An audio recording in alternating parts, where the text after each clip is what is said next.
할렐루야. 우리 새해 첫 주일을 거룩하고 존귀하신 창조주 하나님께 예배하기 위해 나오신 여러분을 축복합니다. 여러분, 요즘에 독감이 굉장히 유행이라고 합니다.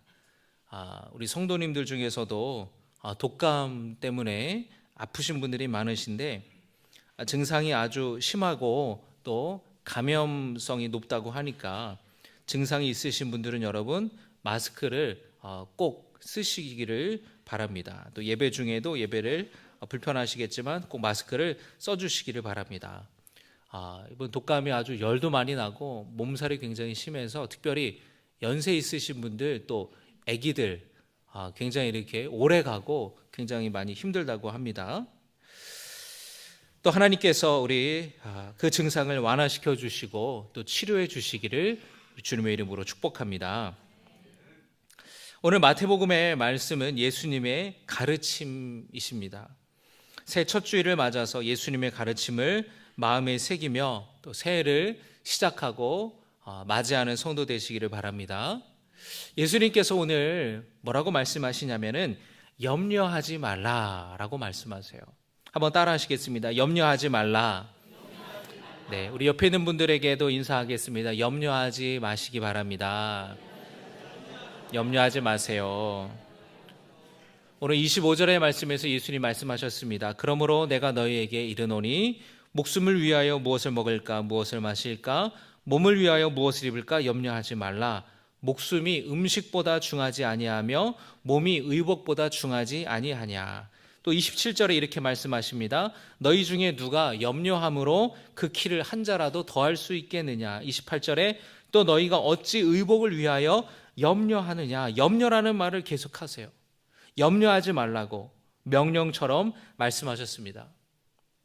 우리가 살면서 의식주 먹고 사는 게 참 중요한데 걱정하지 말라고 하시는 게 쉽게 이해가 되지 않습니다. 요즘처럼 또 경제가 어려워서 또 직장을 다니시는 분들이나 또 사업하시는 분들 모두가 다 살기 힘들다고 이야기를 하잖아요. 그런데 이렇게 염려하지 말라고 먹고 사는 문제에 대해서 그렇게 말씀하실까? 어떤 사람들은 정말로 먹고 사는 걱정 없이 살고 싶다고, 걱정하고 싶어서 누가 걱정하냐고, 나도 걱정하고 싶지 않다고 이야기하시는 분들도 있으세요. 예수님이 말씀하신 이 염려에는 두려움과 불안함이 포함되어 있는 걱정을 의미합니다. 그 걱정 때문에 잠을 이루지 못하는 거예요. 전전긍긍하는 거예요. 여러분, 오늘 말씀에 앞서서 예수님께서는 재물에 대해서 말씀을 하셨는데요. 돈과 물질에 대해서 우리가 어떤 태도를 가져야 되는지를 가르쳐 주셨습니다. 예수님은 우리가 돈에 대해서, 물질에 대해서 접근할 때에 영적인 차원에서, 신앙적인 차원에서 접근해야 된다라고 말씀을 하세요. 자칫하면 그 돈을, 물질을 섬기는 자, 그 물질이 바로 신이 돼버리는 경우가 생길 수 있다고 말씀하시는 겁니다. 하나님을 섬기고 하나님을 주인으로 모셔야 되는데 돈을 섬기고 돈을 주인으로 모신다라는 거예요. 물질이라는 것은 그렇게 영적인 측면에서 접근해야 된다라고 말씀하시는 겁니다. 하나님을 섬기면서 동시에 돈을 섬길 수 없다라는 거예요. 그러면서 예수님은 25절에서 목숨이 음식보다 중요하지 않냐고, 몸이 의복보다 중요하지 않냐고 말씀하시는 겁니다. 여기서 예수님이 말씀하시는 목숨, 그 생명, 몸이라는 것은 우리 존재 자체를 뜻하는 거예요. 우리가 이 땅에 살아서 숨쉬고 존재하는 것 자체가 먹고 마시는 것보다 훨씬 더 중요하다라는 겁니다. 하나님께서 우리에게 생명을 주셨고 이 땅에 살아가도록 허락하여 주셨는데 당연히 먹을 음식과 마실 것과 입을 옷을 주시지 않겠느냐라는 거예요. 염려하지 말라는 것은 하나님이 돌봐주실 것을 신뢰하고 더 이상 불안에 떨지 말라는 거예요. 누구보다 여러분에게 필요한 것을 주님이 아시기 때문에 주님이 때에 따라 이른 비와 늦은 비를 내려주시고 공급해 주실 것을 믿는 그 믿음으로 하나님을 신뢰함으로 살아가는 우리 모든 신갈교회 성도들 되시기를 주님의 이름으로 축복합니다. 걱정하지 말라는 거예요. 불안에 떨지 말라는 겁니다. 공중에 나는 새들이나 들에 피는 꽃들보다 훨씬 더 여러분들을 귀하고 소중하게 하나님이 여겨 주신다라는 거예요.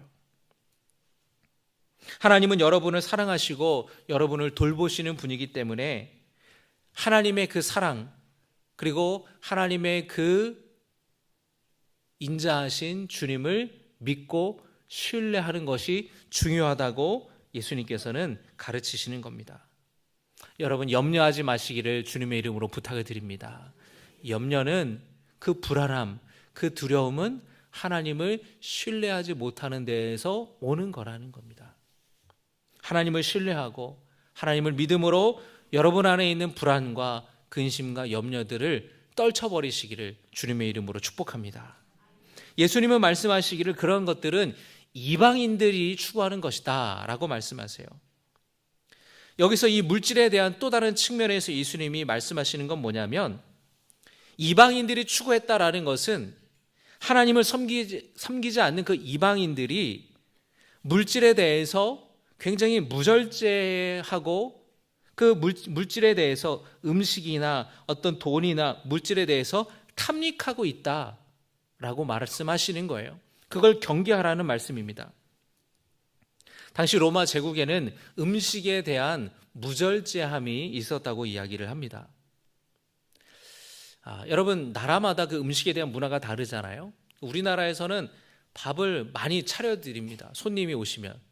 그리고 다 깨끗이 비우는 거를 좋아해요. 잘 드셨구나. 그런데 중국에를 가면은 다 싹싹 비우잖아요. 그러면 주인은 이분이 음식이 모자르나 보다 하고 계속 갖다 준대요. 그러니까 이 문화를 모르면은 배 터지는 거예요. 나라마다 음식에 대한 문화가 다르죠. 근데 2000년 전에 예수님이 살아계실 때에 이 로마 제국의 음식에 대한 문화 중에서는 무절제한 음식에 대한 탐식이 있었다고 이야기를 합니다.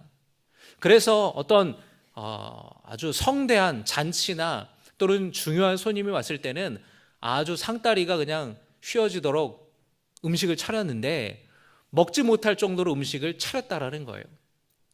여러분, 혹시 뷔페를 가셔서 거기 있는 음식을 하나도 빠짐없이 다 드시는 분이 계신가요? 그런 분들은 이제 먹방을 찍으시면 되는 거예요. 그런 사람은 별로 없죠. 근데 이렇게 로마 제국에서 초대를 받아서 아주 성대한 그런 파티가 벌어졌는데 먹지도 못할 음식을 차려놨어요. 근데 먹다 보면은 배가 부르면은 다른 음식을 못 먹지 않습니까? 그래서 사람들은 그 로마 제국에서는 손님들을 다 모시고 식사 대접을 할 때에 그 사람 자리 옆에 토할 수 있는 그릇을 비치를 해뒀다고 얘기를 해요. 먹다가 배부르면은 토하고 또 다른 산의 진미를 먹으라는 거예요. 그래서 그 당시에는 이 음식에 대한 탐닉하는 문화, 탐식하는 문화, 이런 문화가 로마 제국에 있었다는 겁니다. 예수님께서는 이 음식에 대해서 또 술에 대해서 절제하지 못하는 과도한 탐식, 그 과도한 욕구가 자기를 파괴하고 타인에 대해서 무관심하게 만든다라고 말씀을 하십니다. 여러분, 예수님이 해주신 말씀 중에서 부자와 거지 나사로의 이야기 아시죠? 한 부자가 살았는데 이 사람은 너무너무 부자였어요. 먹고 마시고 남는 음식이 너무나 많았습니다. 그런데 나사로라고 하는 이름의 거지가 너무너무 가난해서 혹시라도 그 부자의 집에서 좀 남는 음식이라도 얻어먹을 요량으로 그 집을 갔어요. 그런데 이 부자는 그 나사로를 전혀 돌보지 않았습니다. 나중에 두 사람 모두가 죽었는데 부자는 지옥을 가고 나사로 거지는 천국을 갔어요.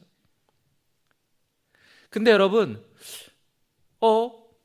이 부자가 보니까 이 거지 나사로가 아브라함의 품에 안겨져 있는 거예요. 자기는 너무 괴로운데 저 나사로를 시켜서 물 한 방울만 내 좀 입술에 찍어달라고, 그러면 내가 좀 살겠다고 이야기를 합니다. 자, 여러분, 나사로라고 하는 이름을 그 사람을 알아보고 그 사람이 이름을 불렀다라는 것은 이 부자가 나사로의 존재를 알고 있었다라는 거예요. 심지어 그의 이름마저도 압니다. 여러분, 지나가다가 구걸하는 사람, 이름 아는 사람 있나요? 이 부자는 알았어요. 그러니까 이 사람의 형편과 상황을 알았었던 겁니다. 그럼에도 불구하고 도와주지 않았던 겁니다. 자기의 물질과 자기 소유, 그 세상의 돈과 재물과 음식에 대한 그 탐욕이 다른 사람에 대해서 무관심하게 만드는 거예요. 그 사람의 타인의 고통과 타인의 아픔에 대해서 무감각하게 만든다라는 겁니다. 많은 사람들이 여러분 마음의 공허함을 채우기 위해서 음식이나 술을 찾습니다. 근데 스트레스를 풀기 위해서 음식이나 술을 먹다 보면은 폭식하게 되고 과도한 음주를 하게 되고 자기의 건강을 망치게 되는 거죠. 매일 밤 헛헛한 거예요. 매일 밤 공허한 거예요.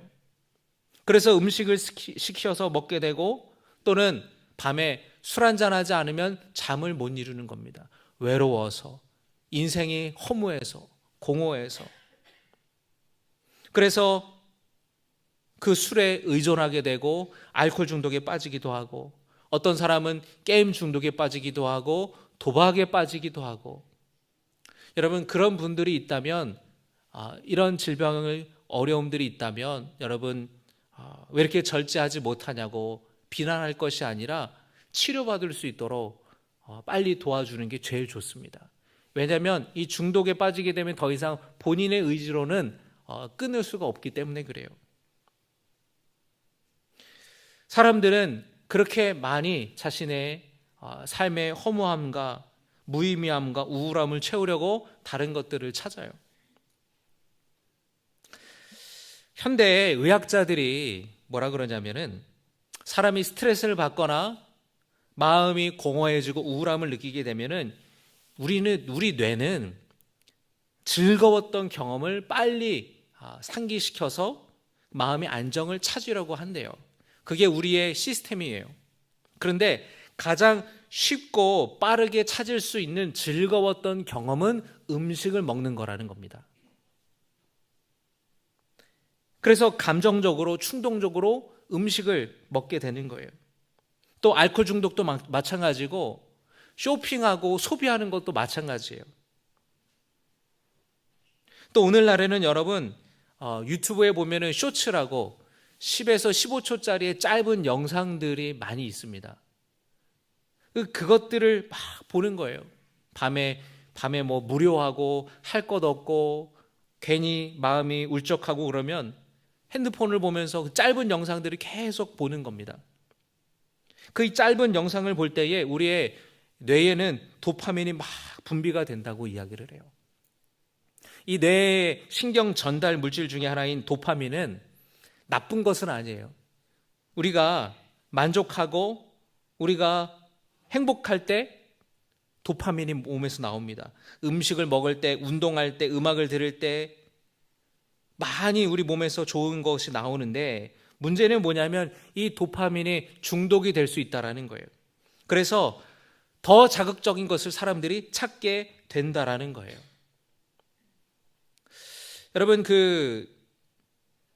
많은 사람들이 오랜 시간 동안 뭘 하는 거를 힘들어 한다는 거예요.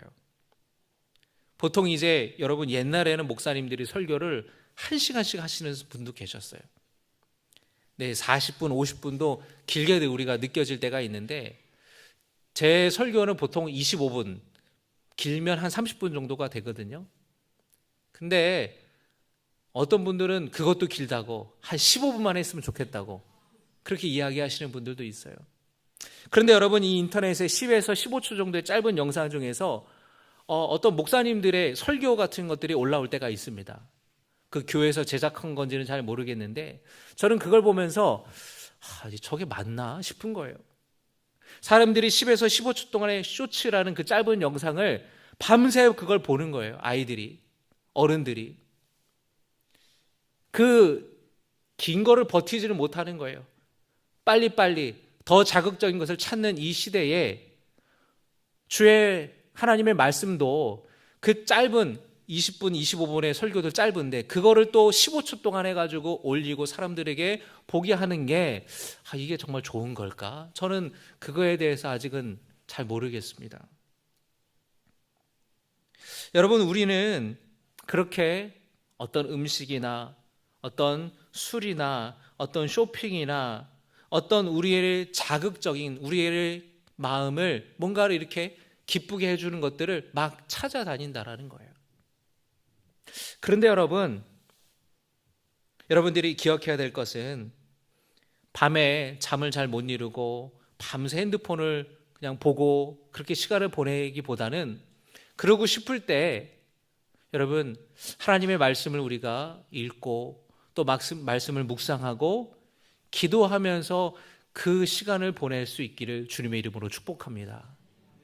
미국의 가장 심리학으로 유명한 대학이 펜실베니아 대학교인데 그 대학에서 2009년도에 한 연구를 하였는데 깊은 기도와 하나님의 말씀을 묵상하는 깊은 영적인 체험하는 동안에 도파민이 분비가 되는 것을 발견하였어요.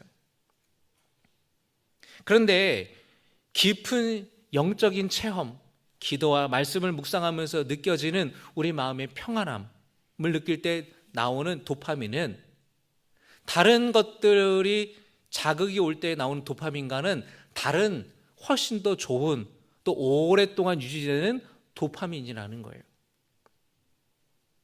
하나님과의 관계를 깊이 나아가고 나의 마음에 하나님을 중심으로 모시며 깊은 주님과 영적인 교제를 우리가 나누며 살아갈 때에 하나님이 주시는 은혜, 하나님이 주시는 평안, 하나님이 주시는 평화가 여러분에게 있기를 주님의 이름으로 축복합니다. 분명히 우리가 먹고 즐기는 또 뭔가를 소비할 때에 느껴지는 즐거움들이 분명히 있지만 예수님께서는 우리의 내면을 그 물질에 대한 과도한 소비 또 물질에 대한 소유함으로 채우지 말라고, 그런 것으로는 채울 수 없다고 예수님은 말씀하시는 거예요. 그런 것들은 이방인들이 추구하는 것이들이다. 여러분, 예수님께서는 오늘 이렇게 말씀하십니다. 먼저 하나님의 나라와 하나님의 의를 구하라. 할렐루야. 한번 따라 하시기 바랍니다. 하나님의 나라를, 하나님의 의를 구하라. 먼저라고 하는 것은 우선된다라는 거예요.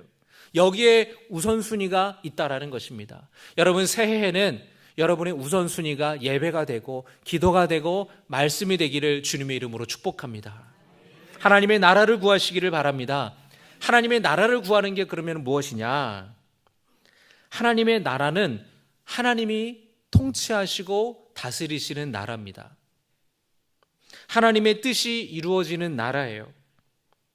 다시 말하면 내가 하나님을 나의 왕으로 나의 주인으로 섬길 때에 하나님이 나를 다스리시고 하나님의 나를 통치하시는 것을 경험하는 겁니다.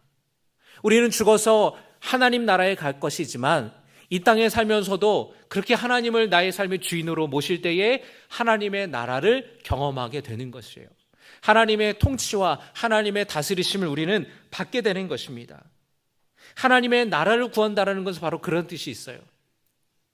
여러분, 우리가 하나님의 통치를 받고 하나님의 다스림을 받는 하나님의 천국 시민권을 가진 사람이 되면은 하나님이 우리를 책임져 주신다라는 거예요. 이게 먼저라는 거예요. 하나님께서는 하나님의 백성이 됐기 때문에, 하나님의 자녀가 됐기 때문에 이제 하나님께서는 우리를 책임져 주시고 우리를 필요한 모든 것들을, 우리의 모든 것들을 주님께서 채워주시고 공급해 주신다라는 겁니다. 여러분, 우리는 예수님을 믿는 믿음으로 하나님 나라의 시민이 됐음을 믿으시기 바랍니다. 아멘 하시기 바랍니다. 그게 하나님 나라를 살아가는 우리의 특권이에요. 하나님의 하늘의 시민권을 가진 우리가 가질 수 있는 권리입니다. 하나님이 채우시고 하나님이 공급해 주시는 거예요. 그런데 한 나라의 백성이 될 때 누리는 권리도 있지만 의무도 있습니다.